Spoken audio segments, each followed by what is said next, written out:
Welcome back to Automate Office Work. Usually we spend our time talking about the how of technology, how to streamline a workflow, how to shave hours off a task, or how to integrate the latest AI. But today we're pausing the how to ask a much more important question. Why?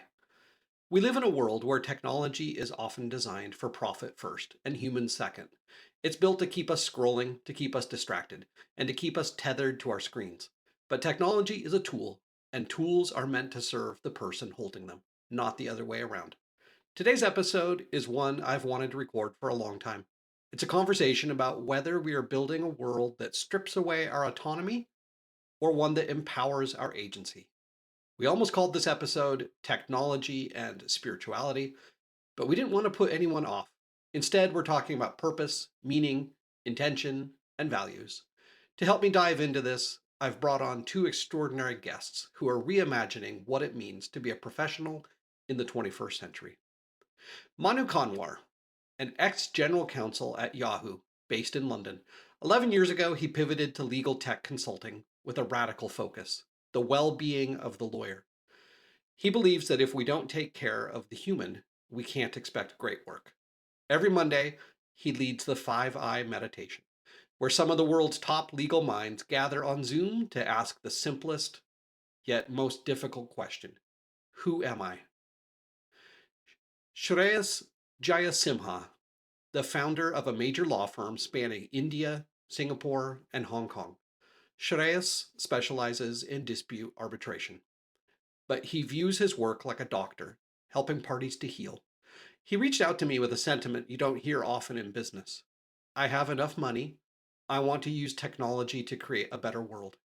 He's exploring how to stop disputes even before they start, even if it goes against his own profit incentive. In this conversation, you'll hear Manu and Shreyas discuss how we can move past the doom scroll and start using our tools to lead more fulfilling lives.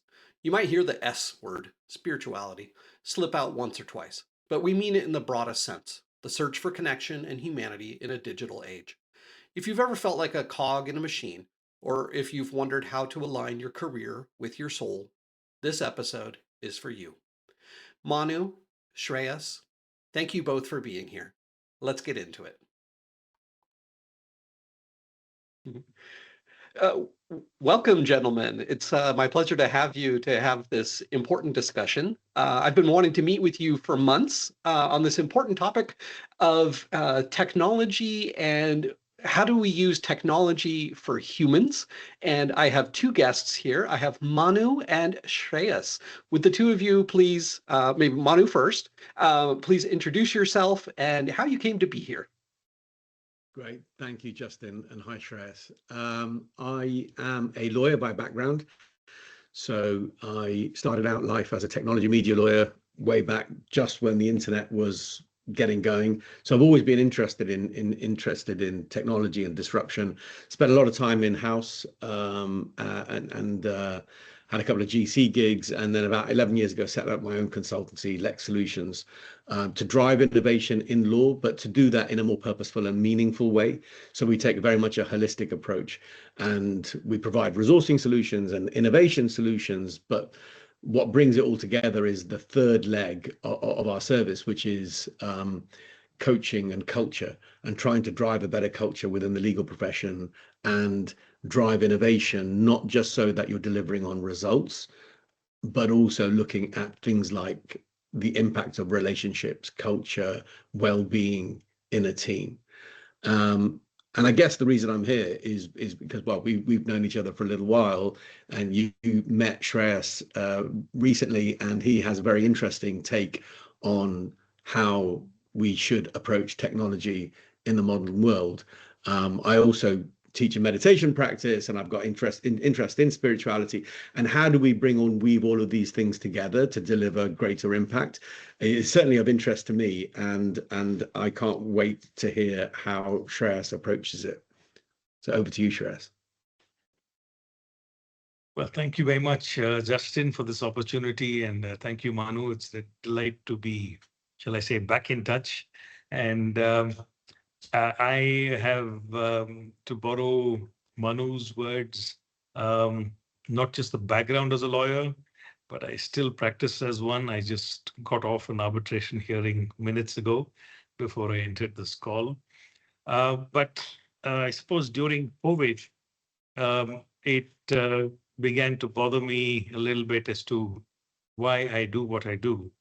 And if I take the analogy of a doctor, the approach to the practice of medicine will be different if the intention of the doctor is to be concerned with the overall health and well-being of the individuals that they're encountering, as well as the ecosystems from which the individuals seeking medical assistance emerge. And the practice of such a doctor would be, shall I say, to put it mildly, different from a practice of a doctor who is keenly aware of the highest commissions being paid by a pharmaceutical company to dispense medication, and is working in a commercial enterprise which incentivizes maximum operations, maximum hours to be spent on the operating table, maximizing the number of people coming in. And that creates a different type of ecosystem, environment, and a hospital. And so to find words to uh, this approach, I said that Arna Law, which is our practice based out of India, with based in Bangalore, but I have offices in Delhi, Bombay, and little signposts in other parts of the world, including London and Singapore. And I'm part of mediation chambers in Hong Kong, part of the Court of Arbitration currently in Saudi Arabia as well. And I've overseen litigation and arbitration and dispute resolution, conflict resolution, in many parts of the world. I continue to do so. But I came upon three words, which is to unleash fearless abundance, as trying to describe why do lawyers, or why do I as a lawyer do, or why am I motivated to help people using the law? And my motivation is to help show to people and organizations a strength that is in themselves. I don't feel like I'm adding much to it. It's just helping them discover what is innately available in themselves. And if I were to replace health with its equivalent in law, business, and economics, I would perhaps use the word abundance or full potential.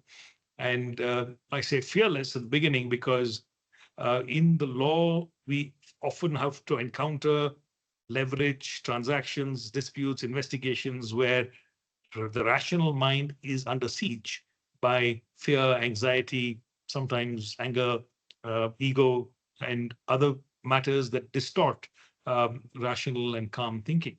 And therefore, a superpower is being fearless and to be equanimous. So this is what brings me to this webinar, and thank you again, Justin.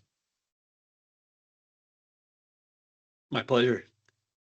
I love that. I mean, there's a lot to unpack there. I'm not sure where to start, but where you ended in terms of abundance, fearlessness, and being equanimous, are virtues and values, I think, that I certainly strive for, and I think unknowingly a lot of people do. I guess they don't necessarily recognize the fear-based life that we ordinarily live, and the reactionary lifestyle, or the reactionary ways that we live out our lives on autopilot without understanding or realizing that there isn't a more equanimous way forward. The other thing that you talk about healthcare, and I love the way that you've described, the ways in which we might provide healthcare in a more holistic way rather than as a business, and how do we translate that to law? How do we translate that to technology? There's an understanding and a movement here of more lifestyle medicine. And so there's some organizations that talk about lifestyle medicine, and they are by doctors and medical medically trained professionals who understand that the health system in UK and, well, in the Western world generally, is not so much of a healthcare system, but a sick care system. It's very good at treating people after symptoms appear, and then treating symptoms, not necessarily causes. Whereas, Eastern traditions have probably been more holistic and been more genuinely healthcare. So it's like taking everything into account, and what then do you need to live a more fulfilling and healthy life? And that goes as much to mindset and lifestyle as it does to other behaviors or diets or stuff that can lead to risk. So how do we translate that into law or technology in a more holistic way?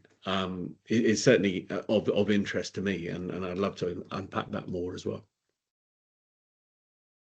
No, thanks, Manu. And I think it's serendipitous that the three of us from three different parts of the world with independent trajectories have been discovered by a tech algorithm, perhaps at LinkedIn, perhaps at other ways. And it's really a non-human force that has brought together this conversation on humanity. And it could just be down to an algorithm. I don't know the answer to that, but serendipity is a long-winded way of saying I don't know. But back to the point of the intersection of law, self-care, technology. I think many of the folks who might ultimately tune into this conversation, which I hope will not be the only conversation we're having. Hopefully, it'll spark a series of conversations around different themes, which Justin will expertly shepherd us through. But as you said in your opening remarks, Manu, this may be a matter of concern to people of different age groups. There are one set of concerns of people in their 20s wondering, should I drop out of college? Should I continue with what I do? What is the world coming to?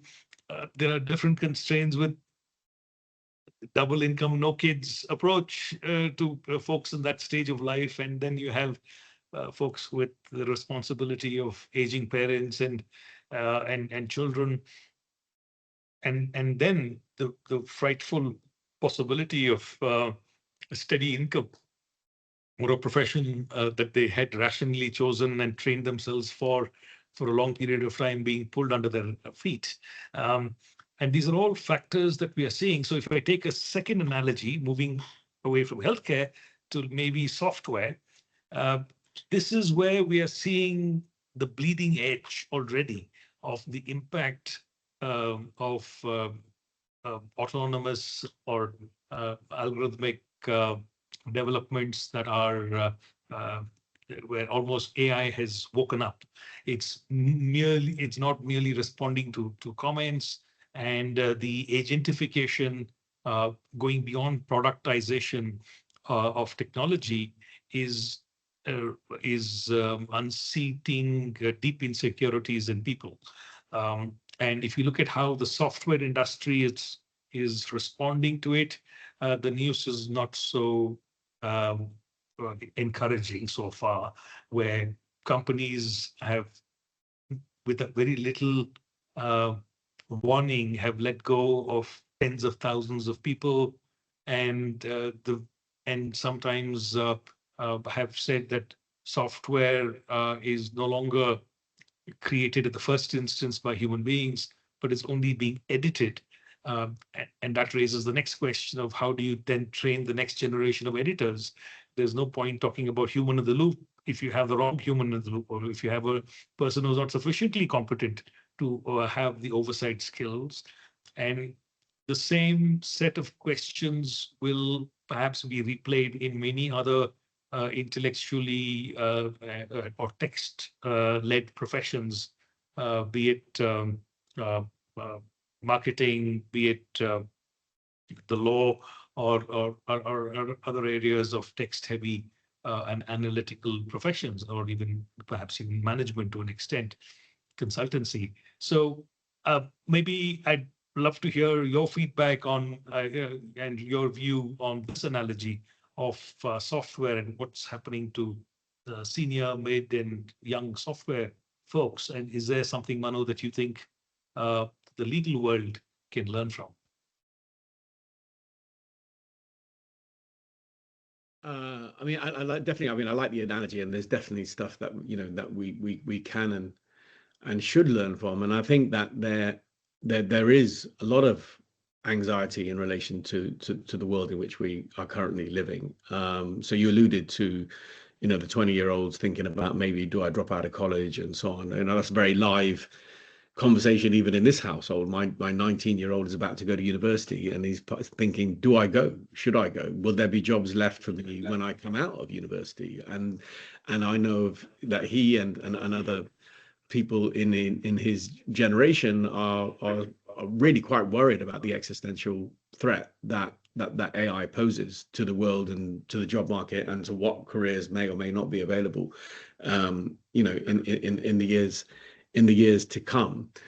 And I've just as an aside, I've got a post, a LinkedIn post that I've been working on that I haven't quite posted yet, because it talks about, I mean, on the one hand, I am training lawyers to use AI in a meaningful way for their day-to-day work, right? We know that we need to do that. It's incumbent on us. It's an imperative nowadays.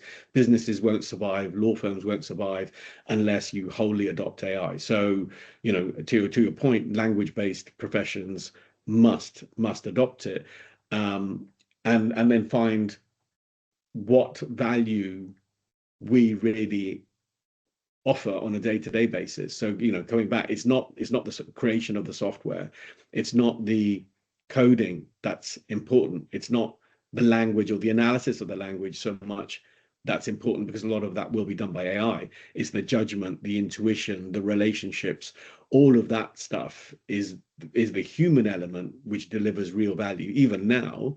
And that's what it's going to, is that what we need to double down on going forward. So how do we use the human elements in a more strategic way? The question is, how many people do you still need to be able to do that? And what does the profession look like? I'm not quite sure of the answer of that. But yeah, so what I was saying was, on the one hand, I'm training lawyers and law firms to wholly adopt AI, to create use cases, to design agents, to orchestrate agents, so that we have new workflows and better ways of working and delivering values to our client.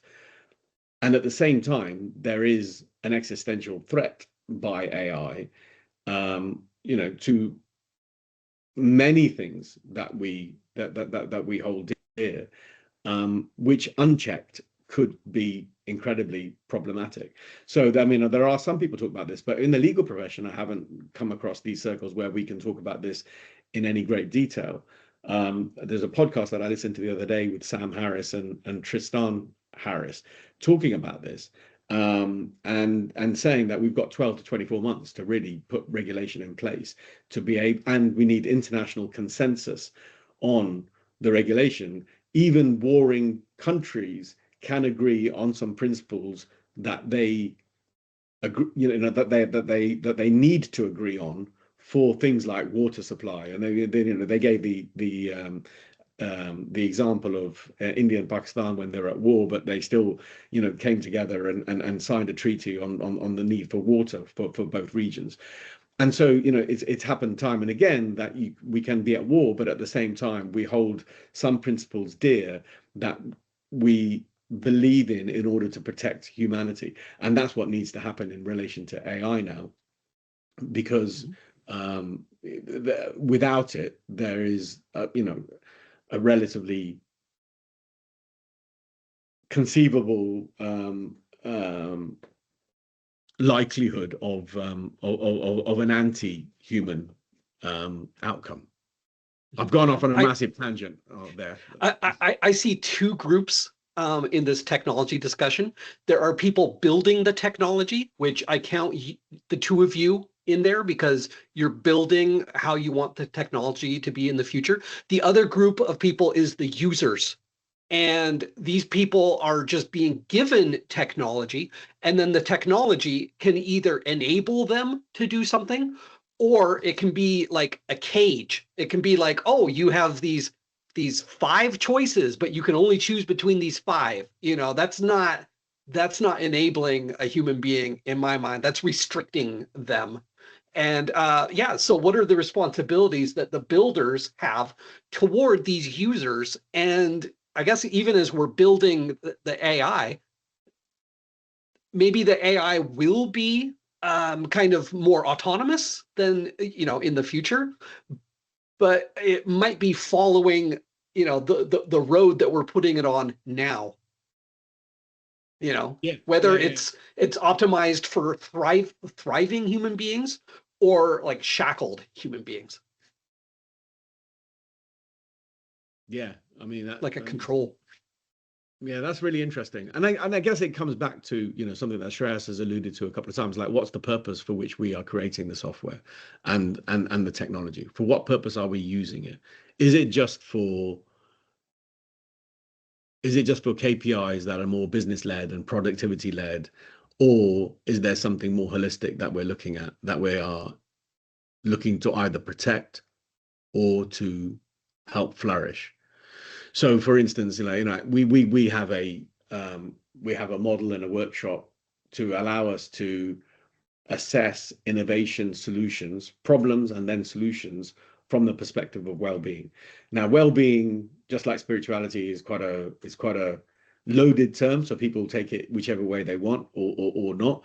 But what I'm talking about in terms of well-being here is that everything working well, your relationships, your strategy, your productivity, your culture, everything working well with each other. So we're not losing sight of the fact that we want the tech to work. We want people to work faster. We want people to have a better and quicker output. But at the same time, the users to who you refer there, Justin, should be afterwards in a position that they are happier, more fulfilled, more motivated, have greater autonomy, are able to have greater communication between each other, and so on. So the factors that we look at are essentially organizational culture metrics, essentially, so that your innovation solution shouldn't just look at the cold KPIs, but should also look at the impact it's going to have on the users, on the people, and how they're going to feel and operate afterwards. So I think I did an episode recently on efficiency versus innovation, and I said that there are essentially two approaches that a business can take, and one is this very cold, hard, like make the numbers go up kind of a thing at all costs, even to the point of like decreasing the value that the customer is getting. It will, you keep getting profits in the short term. But I said in the long term, this is not the way that a business should truly be working. I said the other approach is that a business doesn't look at every single little KPI. Instead, okay, the first one, they're optimizing for profit. That's what they're optimizing for. The other approach is that a business can optimize for value. They want to create something that doesn't yet exist in the world to meet a need of a group of people. And so the optimization is to create value. And if you do that, the profits will naturally come. You don't have to like narrowly focus so much on the profits. I think that's right. It depends how you define value, though, right? Because some people will see value as only being the profits, which is a very narrow-minded and narrow view of it. Value should be also holistic. It should be value for in monetary terms, in terms of productivity, but also it should be value for the users and all the stakeholders who are going to benefit. It's value for the relationships, and so everything should be left in a way that is more enriched. Mm-hmm. So jumping in, sorry, go ahead, Justin. Oh, I was just going to say, increasing efficiency will get you a faster and a faster horse. Then going for innovation and looking at value and creating something new in the world takes you to the airplane. Yeah, I like that. Yeah. So, I mean, and in the multiverse that might exist, or the airplane may be insufficient to discover everything that's out Hmm. there, or even invite wisdom. You need the right antenna as well. So I think when it comes to intuition, humanity still scores leagues over technology and uh, imagination, because imagination precedes innovation. And so we are able to, as long as we are continuing to be able to share through imagination, better versions of what can exist, how radically, how differently that might be from our reality today, is again only a test of our own ability to articulate a better tomorrow or a better next moment. And so the opportunity, and I'm an incorrigible optimist, and so the message through this I'd like to share is one of the moment of creativity, of drinking from deeper streams that lie within all of us, within our individual and collective consciousness, and then be able to articulate it in our respective domains, which empower and give agency to people, but also to develop human-centric agents. I'll give you an example. I was talking to a group of people who said, what if our mission statement is to receive a thank you note from human-centric autonomous AI in the year 2050? So we have received a thank you note today from human-centric agentic AI, which has emerged. It's 2050, and it's writing to us from 2050 and saying, thank you for the steps you took in 2026 to enable our existence, to be amidst humanity, to be able to bring you back to a state of peace at a individual and collective level of prosperity, of abundance, of play, of living out imagination. What would that letter contain?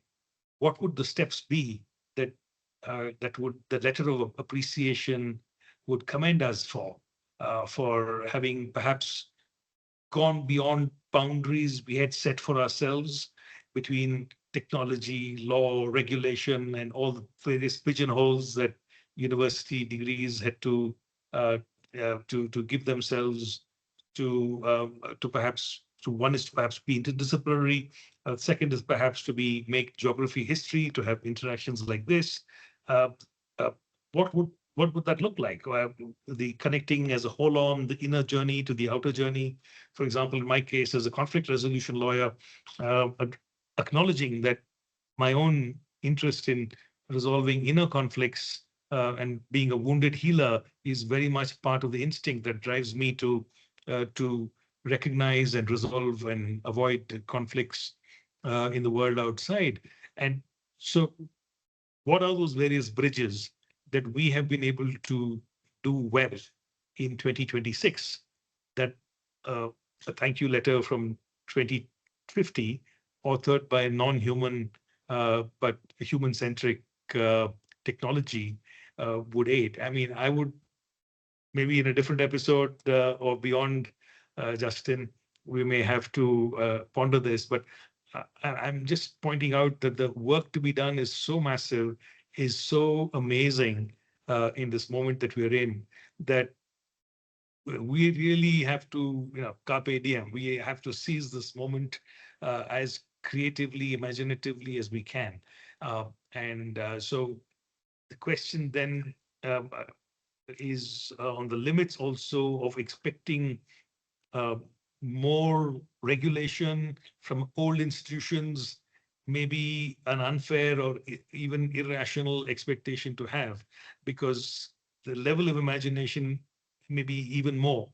Let's take the pandemic, for example. WHO, National Healthcare Services, were simply unable to contain a pandemic which is fueled by easy international travel in a way the Spanish flu was contained by 100 years ago.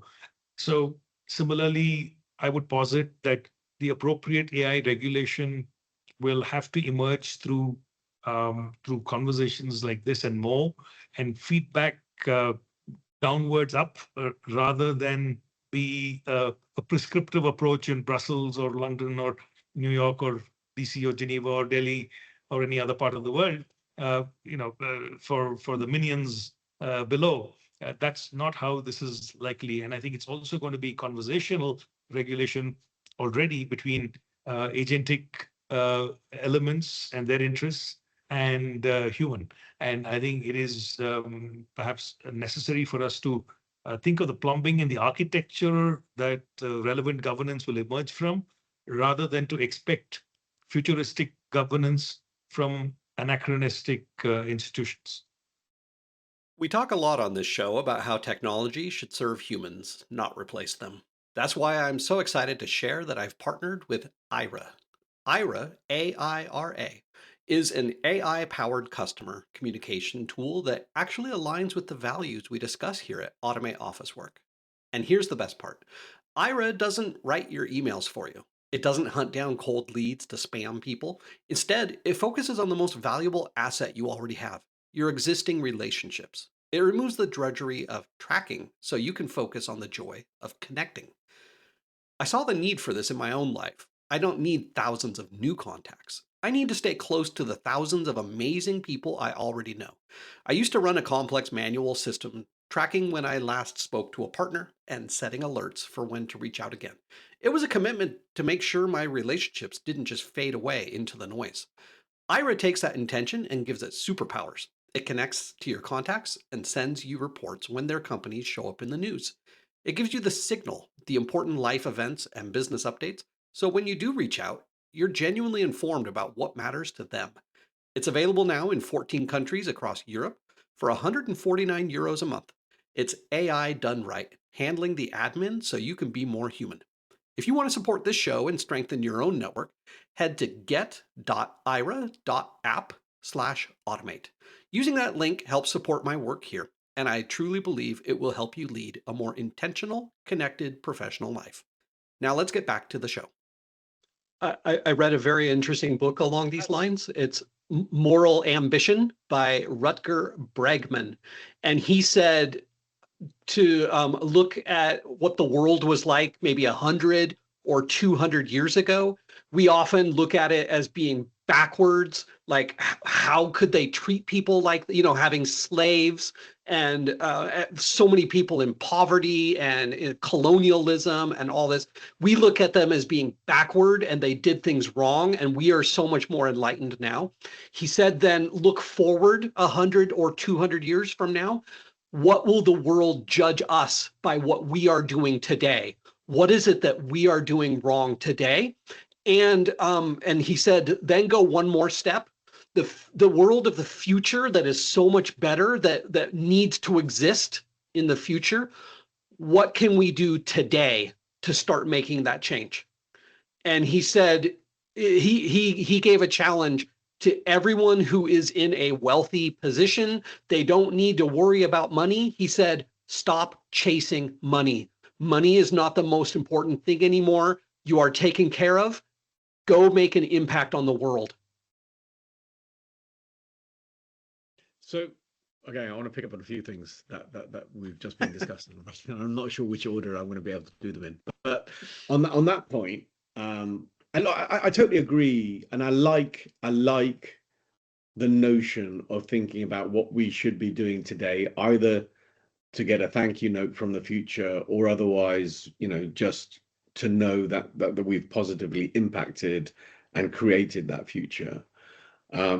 I'd be a little bit concerned about the motivation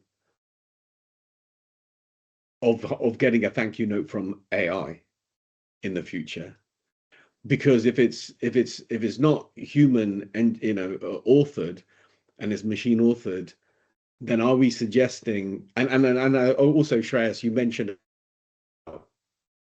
the needs of AI in the future or something, which I'd be again concerned about, because I don't want to be in a future where we've implied or believed that we've created consciousness within the technology. as far as I see it, the technology is a tool and should always be a tool. Consciousness and morality and ethics are the preserve of human beings, just as they are, just as intuition is, just as discernment is. And so that's a rabbit hole I think we may end up going down today or in the future.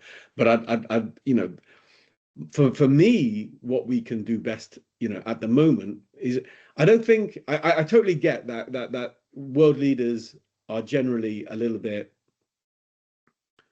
don't have enough necessarily an understanding of the potential of the technology as well as the risk of the technology to be able to regulate it effectively. However, there are people who can and can inform that discussion, and a lot of those people are the people who are creating it, and they also realize that what's being created is without precedent and without checks and balances, potentially very hazardous and dangerous.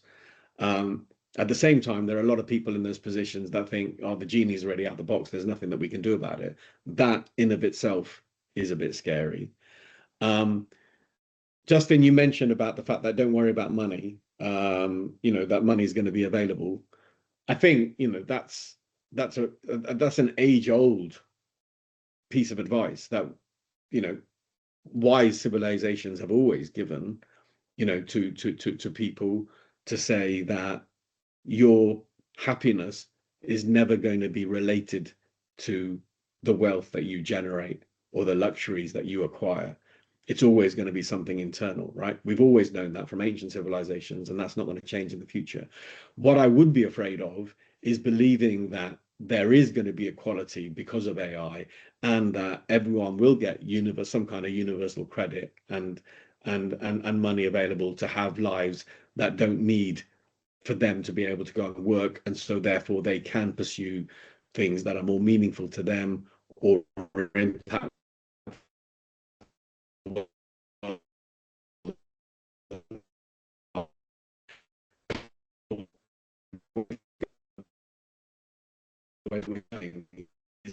we're creating mainly males in US who are a lot of the power and the money going forwards. That's just going to create more and more disparity. It's not necessarily and easily going to be able to lead to the equal distribution that we're hoping for. So I'll be afraid of that. Going back to that point about the fact that everything's within us, and our happiness is determined, you know, with our own relationships within ourselves. I mean, Shreyas, you mentioned about being a wounded healer and all of this type of stuff. This is where the work needs to happen, right? It needs to happen within us. And Shreyas, you mentioned earlier that, you know, innovation is preceded by imagination. I 100% agree with that. Imagination is preceded by presence.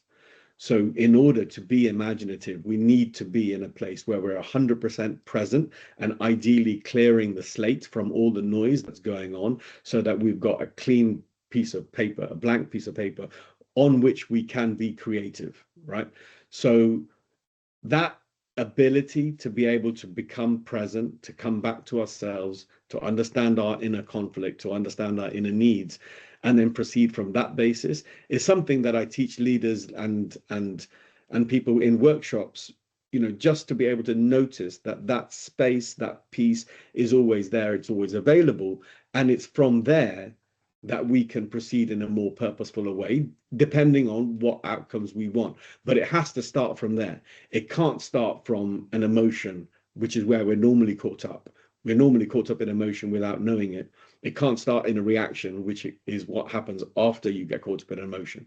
So we need to bring it back so we can lead a more purposeful life going forwards. And that, I think, would allow us to be able to design and architect the future that we do want. So much of technology today is meant to distract. Yeah, 100%. The attention economy is there to suck it away from all of us. And I won't say victim, but I'm certainly can see in myself, forget before I point fingers at anyone else, attention being more of an issue. to be able to intensely concentrate, and I have to spend more energy in being able to do that. Uh, can I, Manu, agree first and then potentially disagree without trying to be contrarian? So I agree with you on the inner aspect, and there are two other resources. Of course, there's the famous Daniel Goleman on emotion and EQ. There's also a wonderful resource that I use all the time with Paul Ekman and the Dalai Lama, called the Atlas of Emotions, and that I often use with business leaders to help them be more present and be more aware of their inner weather, or as the Icelandic people call it, the inner sea, almost like the inner sea. So I agree with you entirely on the link between placidity, equanimity, which can produce clarity, less distortion, and therefore even the ability to tune in to intuition even more powerfully without the clearing exercise. So there I agree with you fully. On the question of autonomous algorithms, and it could be said that the current conflict has produced an address for the cloud when particular data centers are located to particular versions, at least, or mirrored versions of servers that have held uh, algorithms, at least in respect of companies. I think at the same time, it's it's not so much a fait accompli, but it's a matter of, in my view, a realistic assessment that we cannot, uh, and perhaps I would say should not, think of winding the clock back to a pre AI or autonomous world. There is enough good being done for us to focus on accelerating the good than to think of shutting it out and pulling the plug and going back in time. And therefore, I would say it is necessary for us to imagine, if not one, two thank you letters, one from human beings and one from non-human beings, which is passes that filtration test, passes that test of what is good and useful. So here's one practical issue. Now, one of my friends who was had at my office recently was the CEO of JP Morgan, and she was describing the real challenges in certain parts of America uh, where individuals are asking themselves whether human dwellings are subsidizing data centers. So, for example, is the price of electricity, price of water increasing for human beings in order to subsidize what is being offered for data centers? Now, if energy, therefore, is the core issue, then here's making it even more controversial. But what about civil nuclear energy, or energy which is working on parallel tracks, or one energy system which is for human needs, and another safe, secure, um, ring-fenced, uh, closely monitored energy source for non-human technology, which is human-centric. So this imagination of this architecture, I would posit, is necessary. And it's necessary to do it mindfully. Otherwise, we know that what is likely to happen is the exact opposite. And it's always bad news that makes it to the press. The good thinking, the good and necessary long-term visionary approaches are often deprioritized because they're not urgent, but they're terribly important. So in that hierarchy of urgent and important, I'm trying to point us to the task in the quadrant of the non-urgent but of utmost importance tasks, which in the middle of a war, in the middle of many other pressing issues, economic challenges, will naturally get deprioritized, and therefore they have to be mindfully prioritized. So I would again disagree potentially with on that aspect to say I would actually look forward to a thank you letter from non-humans as well, which are human-centric. And I think it's important to see what the contours of that look like. I also quickly want to say that I have a paper coming up soon on principles to practice the legal architecture of and the global future of AI governance, but it looks at many attempts between nation states and other regional groups that have attempted governance models on AI. And to me, it's quite clear that the manner in which the norms are being generated is very much linked to the quality of the output of the norm itself. And so we need to uh, infuse, if at the very least, existing norm-making architecture with much more energy, engagement, inclusivity from different sources, parts of the world also, to have better norms that emerge. And otherwise, you will find certain priority of certain interests which are more vocal, certain parts of the world, their interests being mirrored in the name of governing the future. It took me by no surprise that the latest, scariest version of the release is called Mythos, which is again, they could have picked a name like Aditi, which is the mother goddess in the Hindu pantheon, or some other version which is less scary, like Ubuntu from South Africa. But it is telling to me that this word was chosen, which is the same instinct to look to Greek and Latin to name the future, be it in astronomy, be it in zoology, any frontier intellectual activity is defined by Greek and Latin. And that is still the case in 2026. And that tells me a lot about the need to create new ways of imagining the future and allowing many more voices to inform it than same old, same old.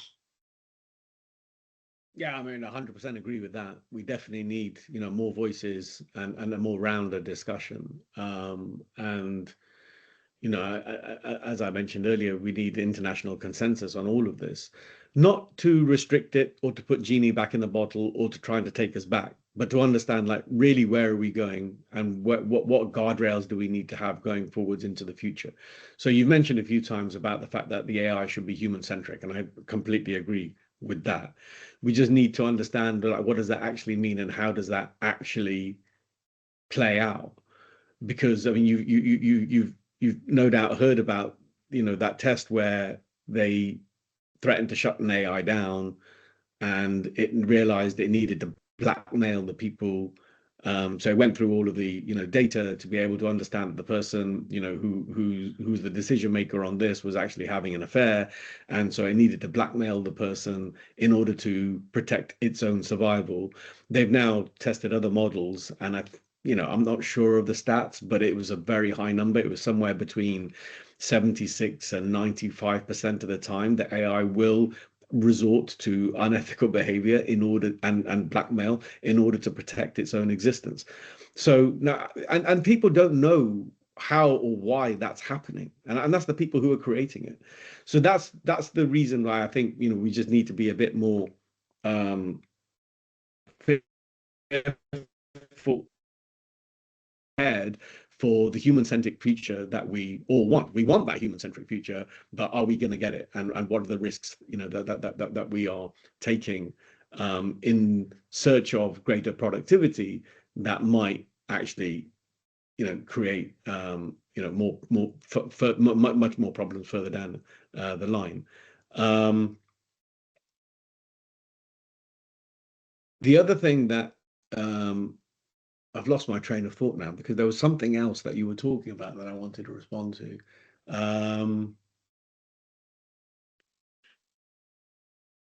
I've lost it. It'll come back to me, I'm sure. I'll use that moment to turn on the lights, and while that thought comes back as a light bulb for you. Yeah, maybe. Yeah. So as I was preparing for this discussion, I tried to think of like, what are some changes in the technology that I could see, simple little changes that would improve the life of the people using it, not just sucking their time and attention in order to show them more ads, as we're it's called doom scrolling. Yeah, right. But I could imagine like these algorithms could be changed to like nudge the person, like, hey, have you thought of connecting with your friend? And it would then it would encourage connection with other human beings, better relationships. You could use it. It could say like, hey, it's your mother's birthday, and then it could I don't know, help you to think of something meaningful. It could remember like, oh, your mother likes these kinds of flowers. So it's something that's helping you to have better relationships. I could also see it like brainstorming and like introspection and reminding you to meditate and to think back on your life goals and whatever. And then it would be kind of a life coach to help you go toward your goals. Yeah. So yeah, so many little things it could do.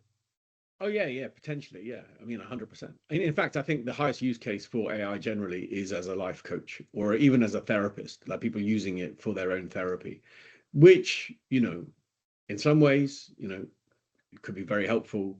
In other ways, could actually be quite dangerous. So Yeah. again, it's just another reason for us to be very careful. The other thing that I was thinking about earlier, Shreyas, you mentioned, nuclear energy and power plants and so on. And I think there was again referred to in this podcast that I might have misremembered some of it, but there was a meeting of world leaders, and right at the end, Xi Jinping asked to put something else onto the agenda, and that was at the last minute, and that was for everyone to agree that they would keep AI out of their nuclear development. I think it was nuclear energy development generally, like not just like nuclear weapons. But the point was that they can see that there's a risk, and a big risk, and one that they don't want to take. So that if that's one principle that we can all agree on, then what other principles do we need to agree on to ensure that we do move and continue to move in a human-centric world? On that, there have been, of course, other attempts at governing. I think the terminology is lethal autonomous weapon systems, and I think the combination of AI and nuclear could potentially fall within that as well. But I think the sense in which I was talking about it was feeding the energy requirements of good AI. I mean, good doesn't about useful AI. It is something to be thought about, planned for, in a way that does not take away from the energy needs of human beings. That is, otherwise you'll be left with the moral choice of um, survival of human beings or innovation of AI, and the answer should be obvious, but it may not necessarily be so. The other quick point is that there was an AI summits that are taking place in many parts of the world. Paris saw it, and earlier this year there was one in Delhi, and there was something as, and maybe this again may be the subject of an independent point, Justin, for you to consider, which is the seven or so chakras, as they call it, or pillars of action, and trying to identify aspects which people can agree upon, and uh, perhaps that could be seen as a framework because it was uh, agreed upon by the attending countries, about 92 other organizations as well. But there needs to be islands of communication from which bubbles of consensus can emerge, and these bubbles need to meet other bubbles and expand consensus and expand consciousness and agreed point. So I'm not advocating this alone as a silver bullet, but I am saying that this is the type of architecture of norm making that and the plumbing out of which international or universal standards emerge. I suppose there's a difference between harmonization and universal thinking. And one of my pet points is to say about the Universal Declaration of Human Rights that one of the weaknesses is it's remained a declaration and not a demonstration. And so it's been easy for people to forget the universality of sacredness of human life in their own cultures by pointing to something else as a Western or non-authentic imposition on their societies, not being sufficiently articulate about the sacredness of human life in every system of thinking and belief and faith, and even a lack of faith, but agreed consensus on how you can act going forward.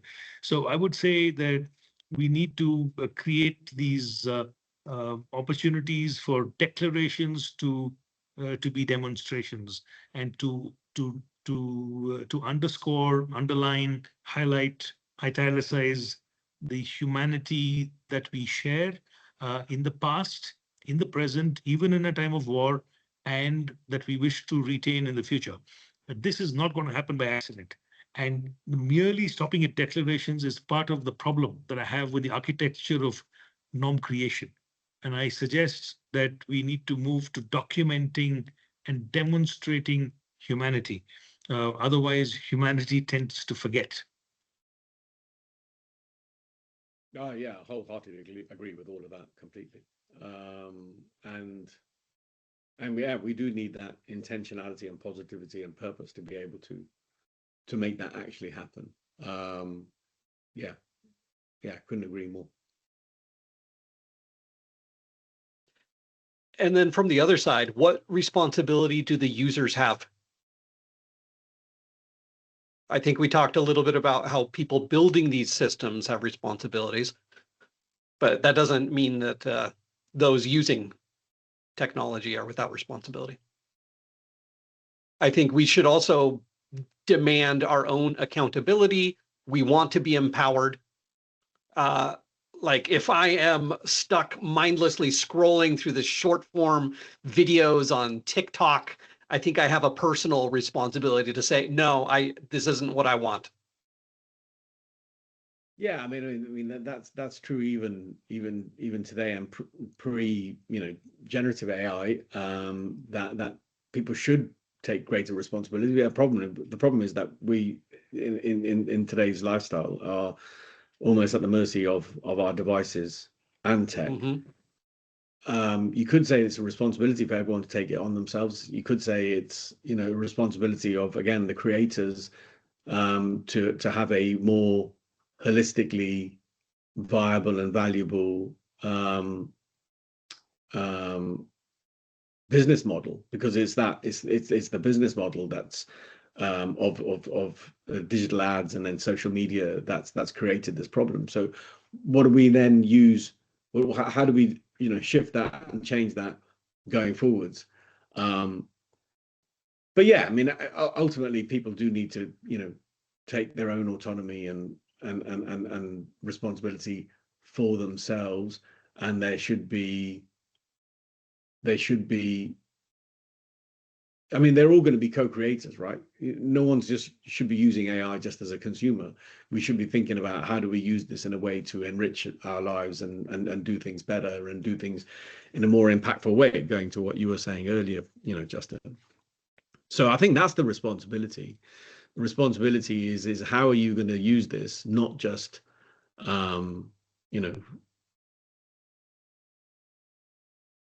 not just as a consumer or to make your life more easy on a day-to-day basis, but to deliver some kind of an impact for you and those around you. And then along those lines, okay, yeah, go ahead. I'm sorry, I would take the discussion, let's say, to constitutionalism for a moment, because there are very few constitutions in the world that talk about fundamental duties. There are many constitutions that talk about inalienable rights. And a rights-based framework, of course, prioritizes the individual, and it also recognizes what I said in non-secular language of a sacredness of life, and that is some of the abiding power of the rights-based approach. The community-based rights, or a sense of duties, is much more rare. You see hints of this in I think, if I remember right, the Irish Constitution, maybe elements of it in South Africa. I think the constitutions that emerged from Eritrea after the conflict as well thought of community rights. And famously, India has had a chapter from the 1950s on on uh, on fundamental duties, but these are non-justiciable, and for a reason. I mean, how can you, let's say, take somebody at the bottom of a pyramid and lecture them about duties when, in addition to being impoverished and being subject to every other social exclusion, now they're also on the wrong end of the digital divide. So I think there must be a degree of qualification when it comes to duties, such that it is doesn't become overly burdensome for a person who hasn't even had a chance to enjoy their so-called inalienable rights in the first place. So I'm a little cautious when it comes to imposing duties when we're dealing with such powerful national and supranational forces that are creating Gen AI. I think the first duty, as it were, is to think of a governance framework for these very powerful entities first, before we turn to the mere mortal human beings who might be consumers of this. And therefore, I would not put it in the same category of priority. Yeah, no, I'd agree with that. I mean, when I was talking about responsibility and duties earlier, I wasn't expecting any kind of regulation or imposition of those responsibilities. It's more like an encouragement, and absolutely completely agreed that the regulation needs to be imposed in relation to the creators and the system first, to be able to deliver the human-centric and more distributed future that we're hoping to see.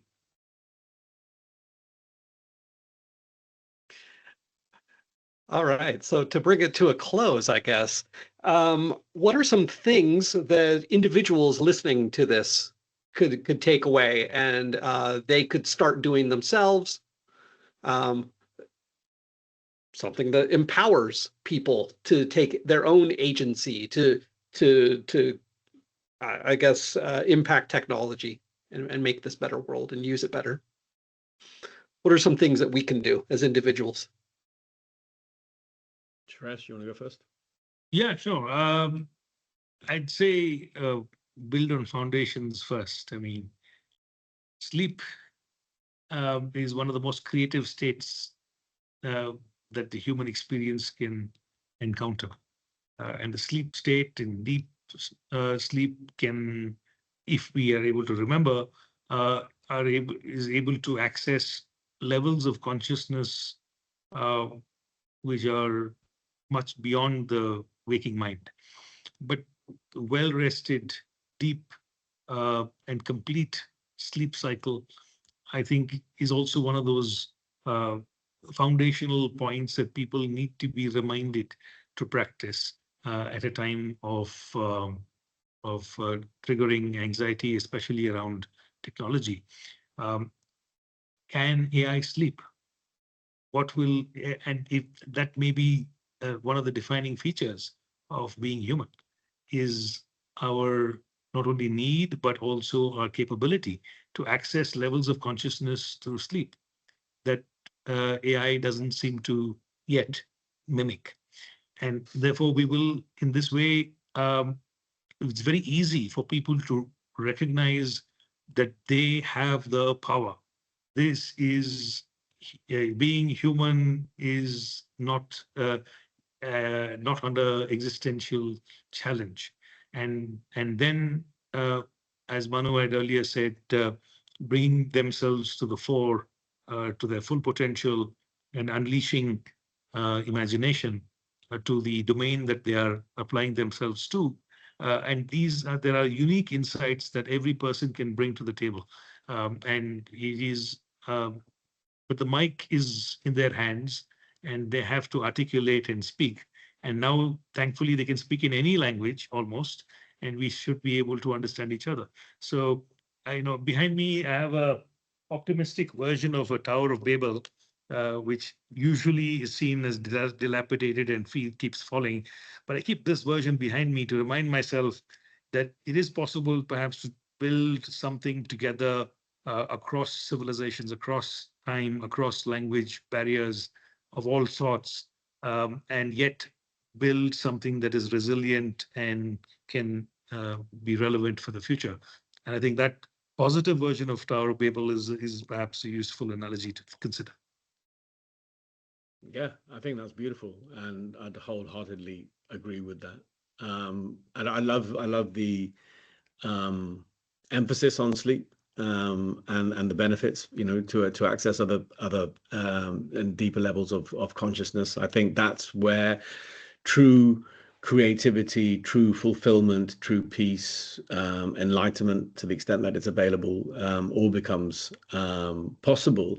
And that is, again, one of the defining characteristics that we have as human beings over technology, to be able to access these different levels of consciousness and to develop continually and internally in a way that drives towards the equanimous and more fulfilled outcomes that, Shreyas, you started us out with, at the very beginning.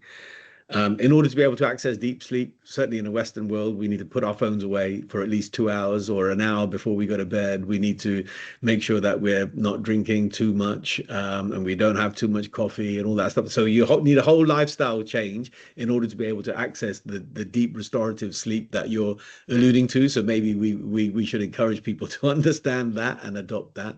But really, to come back, and for me, to something that I mentioned earlier, which is to practice presence, to slow down, to come off autopilot, to come back to yourselves, to become more aware of your inner sea, as you said, Shreyas, and your needs, and also to use that as an exploration to see what's going on behind there. Because once you start on this journey of becoming more present, it only gets deeper and deeper and more enlightening. We haven't even touched on non-duality and whether the self is a fallacy or not. We can do that in another episode. But that's, for me, where real value comes, especially versus technology. And then we can use the tech in order to be able to deliver the strong and high Tower of Babel that you're alluding to, but and not be, imprisoned in it. Well, thank you very much, both to the both of you. I've really enjoyed being able to take this time. And isn't it kind of ironic that we are using technology to have a deeper discussion about things that are important to us? We're connecting with each other as human beings. It doesn't matter where in the world we are, who we are. I especially have enjoyed connecting with the two of you, whom I would never have met without technology. So I agree with the both of you wholeheartedly. There are so many facets to this. It seems like we as human beings need to be able to think about things deeper and to meet things with intention, with purpose, to be able to be a builder of this new future that we are going toward. We don't want to just be controlled and managed, and I don't have our presence sapped out of us by being distracted. So yeah, I thank you again to the both of you. And yeah, let's keep this discussion going. Perhaps we can meet in another few months. Perfect. Peace, Shanti, Shalom, Salam, and see you soon. Thanks. Thank you. Take care. Bye-bye. Bye.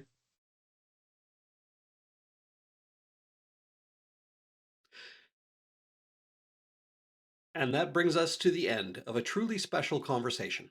I want to extend a massive thank you once again to Manu and Shreyas. It's rare to find leaders at the top of their fields who are willing to speak so candidly about the things that actually matter. Not just the bottom line, but the why behind the work we do. Hearing Shreyas speak about healing disputes before they even begin, and Manu guiding us to find ourselves amidst the noise of the legal world, reminds me that we aren't just users of technology. We are the architects of the culture that uses it. If today's conversation resonated with you, I highly encourage you to connect with our guests. Follow Manu Kanwar on LinkedIn. His posts on love, alignment, and values are a breath of fresh air in a crowded feed. And if you're looking for a moment of stillness in your week, look into his 5-eye meditation sessions on Mondays. Connect with Shreyas Jayasimha. His work in India, Singapore, and Hong Kong is proof that you can be incredibly successful while prioritizing the healing of a world in conflict. This episode felt different because it is different. We spend so much time talking about how to automate the office, but if we automate the work without honoring the human, we've missed the point entirely. This might be the first of many episodes where we pull back the curtain on the human side of automation. We want to keep exploring how we can use these incredible tools to reclaim our agency and live lives filled with intention rather than just distraction. What do you think? Does your tech serve you or do you serve it? I'd love to hear your thoughts on this one. You can find us on LinkedIn and on YouTube and Spotify and Apple Podcasts, wherever you can find it. The podcast is Automate Office Work. Or find me at automateofficework.com, where you can book a call, or find me at justin@automateofficework.com. Send me an email. Thank you for spending this time with us. Until next time, remember, the tools are yours. Make sure you're the one holding them. And happy automating.